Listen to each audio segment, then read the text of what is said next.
Hello everyone, this is Aparna. Welcome to nostalgia movies, जहां हम बचपन की उन यादों में वापस लौटते हैं जो आज भी दिल में गर्माहट और मुस्कान दोनों छोड़ जाती हैं। होम अलोन सिर्फ एक क्रिसमस मूवी नहीं, ये उन बचपन की यादों का हिस्सा है जहां हम भी खुद को किसी न किसी तरह हीरो समझ लिया करते थे। तो चलिए उन यादों में दोबारा लौटते हैं और थोड़ी नॉस्टैल्जिया और थोड़ी हंसी के साथ शुरू करते हैं होम अलोन मूवी की कहानी। क्रिसमस की एक झिलमिलाती रात होती है और मैकेलिस्टर का घर किसी त्योहार से ज्यादा रेलवे स्टेशन जैसा लगा पड़ा होता है। हर तरफ भागम भाग, बच्चे इधर उधर ऐसे भाग रहे होते हैं जैसे अभी अभी ऐलान हुआ हो कि कल से स्कूल की छुट्टियां खत्म, क्योंकि ये सब क्रिसमस की छुट्टियों में पेरिस जा रहे हैं और इन सबको कल सुबह ही निकलना है। तभी हम अपने हीरो केविन को देखते हैं जो अपने घरवालों से बहुत परेशान है और मन ही मन सोच रहा होता है कि शायद इस घर में मुझसे कोई प्यार ही नहीं करता। उधर दूसरी तरफ हम एक पुलिस वाले को देखते हैं जो इन सब से बात करने की कोशिश कर रहा होता है, लेकिन परिवार वाले इतने बिजी होते हैं कि उसे पूरी तरह इग्नोर करते रहते हैं।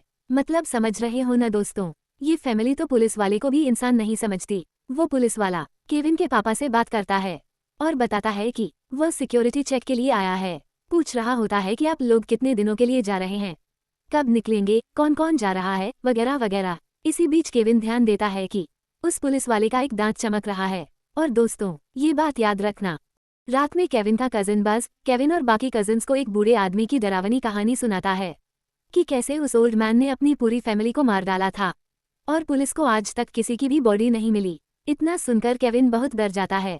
थोड़ी देर बाद घर में सब लोग पिज्जा खा रहे होते हैं। सबके फेवरेट पिज्जा ऑर्डर किए गए होते हैं। केविन पूछता है, मेरा चीज पिज्जा कहाँ है? तो बस कहता है, था तो, पर मैंने खा लिया, पहले बता देना चाहिए था तुम्हें। ये सुनकर केविन का दिमाग खराब हो जाता है और गुस्से में वह बस को धक्का दे देता है, जिससे पूरा टेबल किचन में फैल जाता है और कोल्ड ड्रिंक भी गिर जाती है। ये देखकर सब लोग केविन पर गुस्सा होने लगते हैं। केविन की मॉम उसे कहती है, आज तुम अटिक में यानी ऊपर वाले कमरे में सोओगे, पनिशमेंट के तौर पर।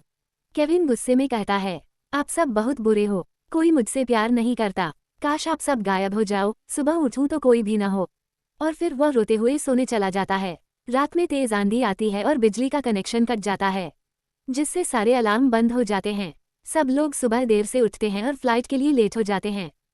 एयरपोर्ट टैक्सी बाहर खड़ी होती है तो सब जल्दी जल्दी निकलने की तैयारी करते हैं।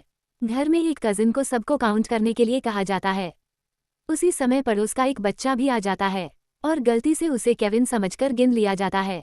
सुबह केविन सोकर उठता है तो पूरा घर खाली मिलता है। उसे लगता है कि रात में जो उसने विश मांगी थी वो सच हो गई है। वो बहुत खुश हो जाता है और अपनी आज़ादी को सेलिब्रेट करते हुए घर में मस्ती करने लगता है, लेकिन अंदर से वो अब भी उस ओल्ड मैन की कहानी याद करके थोड़ा डर भी रहा होता है। फिर भी अपनी फ्रीडम को खूब एंजॉय करता है। इधर हम दो फेमस चोरों को देखते हैं, हरी और माव। ये दोनों उन घरों में चोरी करते हैं जहां लोग छुट्टियों पर गए होते हैं और हरी वही आदमी होता है जो सुबह पुलिस बनकर केविन के घर गया था, ये पता लगाने की कौन कहाँ जा रहा है, कितने दिनों के लिए जा रहा है और किस घर में कैसी सिक्योरिटी है। अब हरी और माव डिसाइड करते हैं कि वे केविन के घर चोरी करेंगे, क्योंकि वो उस इलाके के सबसे अमीर घरों में से एक था। वे अपने वैन को केविन के घर के सामने रोकते हैं और वैन के रुकने की आवाज से केविन की नींद खुल जाती है। केविन खिड़की से बाहर देखता है तो उसे घर के बाहर दो आदमी दिखाई देते हैं। वो तुरंत घर की लाइट ऑन कर देता है, जिससे चोरों को लगता है कि घर में कोई मौजूद है और वे वहां से चले जाते हैं। फिर वो दूसरे घरों में चोरी करते हैं और टेप खुला छोड़ देते हैं, जिससे लोग उन्हें नामचीन चोर समझें। यहाँ हमें फ्लाइट में दिखाया जाता है कि केविन की मम्मी को याद आता है कि उन्होंने उसे घर ही छोड़ आया है, तो सब लोग फैसला करते हैं कि पेरिस पहुंचकर रिटर्न फ्लाइट करवा लेंगे। लेकिन जब पेरिस पहुंचते हैं तो उन्हें पता लगता है कि सारी फ्लाइट्स बुक हैं, क्योंकि क्रिसमस का टाइम है और सब लोग छुट्टियां मनाने जाते हैं। सारे फैमिली मेंबर पेरिस में केविन के अंकल के यहाँ रुकते हैं और केविन की मम्मी काफी परेशानियां झेलने के बाद एक बैंड वालों से मिलती हैं जो उन्हें शिकागो तक लिफ्ट देने को तैयार हो जाते हैं। उधर केविन की मम्मी ने अपने पड़ोसी के घर वॉइस मैसेज छोड़ा होता है, जो कि उस घर में चोरी कर रहे हैरी और मार्वी सुन लेते हैं कि केविन घर में अकेला है, जिससे वो दोनों फैसला करते हैं कि क्रिसमस ईव पर ही केविन के घर चोरी करेंगे।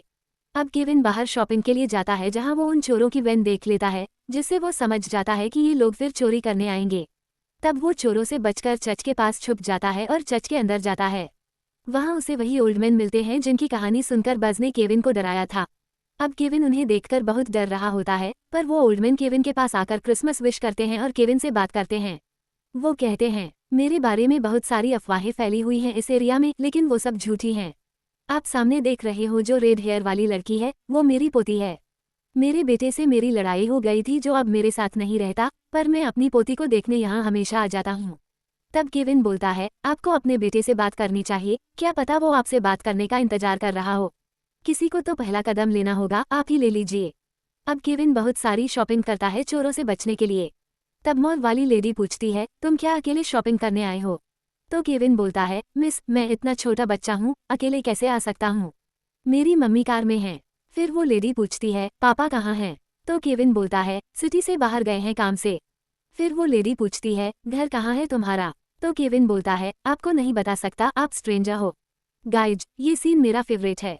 मतलब देखो कितनी इनोसेंस और स्मार्टनेस के साथ केविन ने सिचुएशन को हैंडल किया था, जो कि हम सबको सीखनी चाहिए। Back to the story. अब केविन पूरी तरह तैयार है चोरों के चक्के छुड़ाने के लिए। एक से बढ़कर एक जाल बिछा रखा है बंदे ने चोरों के लिए। अब चोरों की लंका लगने वाली है। देखो तो गाइज, केविन के ट्रैप्स। इतना सब करने के बाद केविन जैसे ही खाने बैठता है, चोर तभी आ जाते हैं। बेचारा खाना भी नहीं खा पाता। अब उनमें से मार्वी जैसे ही बैकडोर से एंट्री लेने की कोशिश करता है, वहां केविन ने पानी गिरा रखा था, जो ठंड की वजह से जम गया था। मार्वी फिसलकर बड़ी ही बुरी तरह गिरता है। फिर बड़ी मेहनत के बाद बेचारा अंदर घुसता है। आखिर में सोचता है कि लाइट ऑन करूं, तो स्विच खींचने पर स्विच से जुड़ा हुआ आयरन उसके मुंह पर गिरता है। गाइज, ये सीन बहुत डरावना था, मुझे मार्वी के लिए बुरा लगता है। उधर हैरी मेन डोर से एंट्री लेने की कोशिश कर रहा था। केविन ने हॉट रॉड लगाकर डोर हैंडल गर्म कर दिया था। जैसे ही हैरी डोर खोलने की कोशिश करता है, उसके हाथ जल जाते हैं। इसे देखकर केविन खुशी से कूदने लगता है। आगे हम मार्वी को देखते हैं, जो बेसमेंट से ऊपर जाने की कोशिश कर रहा था। सीढ़ियों पर ग्रीस लगी थी और एक सीढ़ी पर केविन ने कील ठोक रखी थी, जो मार्वी के पैर में चुभती है। बेचारा दर्द के मारे सीधे गिर जाता है। यार, इसके लिए मुझे अभी भी बुरा लगता है। उधर हैरी दूर से बड़ी ही खिसियाहट के साथ अंदर एंट्री लेता है। वहां केविन ने फायर लाइटर लगा रखा था, जिससे उसकी खोपड़ी के कुछ बाल भी झुलस जाते हैं, और बेचारा स्नो में जाकर अपनी खोपड़ी को ठंडा करता है। हैरी का गुस्सा 7वें आसमान पर पहुंच चुका था। वो गुस्से में बिलबिलाता हुआ सीधे घर में घुसता है और जोर से कहता है, अब देखो मैं क्या करता हूँ। तभी केविन ने फैन ऑन कर दिया। सामने रखे चिकन के सफेद नर्म पंख हैरी के चेहरे पर चिपक गए और वह जले हुए चिकन जैसा लगने लगा। हैरी का गुस्सा और भी बढ़ गया। मार्वी भी बड़ी मुश्किल से हैरी के पास पहुंचता है। जैसे ही वो सीढ़ियों के पास पहुंचते हैं, वहां छोटी छोटी घास पर पैर रखते ही फिसल जाते हैं। केविन को सामने देखकर उसे पकड़ने के लिए वे सीढ़ियों पर चढ़ने लगते हैं। वैसे ही केविन ने एक बड़ा पेंट केन फेंक दिया, जो मार्वी के सर पर लग गया। दोनों एक दूसरे के ऊपर गिर जाते हैं। तभी हैरी को पता चलता है कि उसका गोल्ड टीथ गायब हो गया है। अब हैरी का गुस्सा अपने चरम पर पहुंच गया। हैरी भागते हुए केविन को पकड़ने लगता है। ऊपर केविन पुलिस को कॉल कर देता है और दोनों चोर केविन को पकड़ने के लिए भागते हैं। हैरी वायर में फिसलकर गिर जाता है और मार्वी केविन का पैर पकड़ लेता है। तभी अचानक केविन को बस की मकड़ी दिखती है और वो इसे मार्वी पर फेंक देता है। मार्वी डर जाता है, जिससे मकड़ी हैरी पर गिरती है। मार्वी एक डंडे से हैरी के पेट पर बैठी मकड़ी को मारता है। मकड़ी भाग जाती है, लेकिन हैरी को बहुत जोर की लगती है। दोनों गुस्से में पागल होकर केविन को पकड़ने के लिए एटक में जाते हैं। केविन ने एक रोपवे बना रखा था। कमरे से ट्री हाउस तक वह पहुंच जाता है। जैसे ही हैरी और मार्वी आते हैं, केविन रस्सी काट देता है और दोनों गिर जाते हैं। केविन उतरकर भाग जाता है और ओल्डमैन के घर में घुसता है। तब दोनों उसे पकड़ लेते हैं और कहते हैं, हम तुम्हारे साथ वही करेंगे जो तुमने हमारे साथ किया। तभी ओल्डमैन हाथ में फावड़ा लिए दोनों को मारकर गिरा देता है। और जैसे हमेशा होता है, सारा कांड हो जाने के बाद पुलिस आ जाती है। अगली सुबह का सीन देखते हैं। केविन की मां को उन बैंड वालों ने घर के बाहर ही छोड़ दिया था। वह घर आती है, केविन को गले लगाकर माफी बोलती है। केविन पूछता है, बाकी सब कहाँ हैं? उसकी मां कहती है, वो नहीं आ पाए। तभी दरवाजा खुलता है और सभी लोग आते हैं। केविन खिड़की से बाहर देखता है और पाता है कि मिस्टर ओल्डमैन की फैमिली आ गई है और सभी एक दूसरे से मिल रहे हैं। यहीं पर मूवी खत्म हो जाती है।